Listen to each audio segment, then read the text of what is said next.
Good morning. Good morning students. அடுத்து டிஎன்பிசியில் old question வந்து பார்த்துடலாமா? Okay, first question.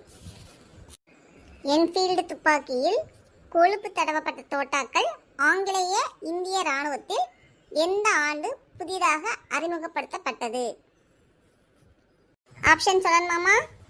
இல்லை மேடம், வேண்டாம்.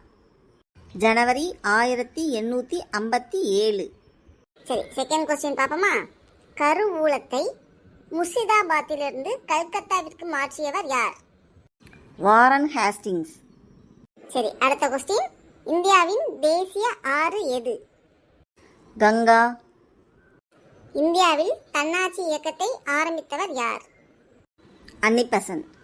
முதலாம் மகேந்திரவர்மனை ஜைன மதத்திலிருந்து சைவ மதத்திற்கு மாற்றியவர் யார்?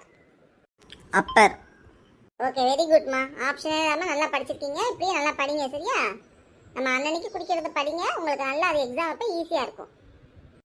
Okay madam. நீங்களும் இந்த கொஸ்டினை நோட் பண்ணி வச்சு படிங்க. இல்லைன்னா அட்லீஸ்ட் நம்ம சேனலை ஃபாலோ பண்ணுங்க. நிறைய ஓல்டு கொஸ்டின் தெரிஞ்சுக்கலாம். உங்களுக்கு இந்த வீடியோ பிடிச்சிருந்தா இந்த சேனலை சப்ஸ்கிரைப் பண்ணிக்கோங்க. இந்த வீடியோவை லைக் பண்ணுங்க. அப்புறம் டிஎன்பிசி படிக்கிற உங்கள் ஃப்ரெண்ட்ஸ் கூட ஷேர் பண்ணுங்க. தேங்க்யூ.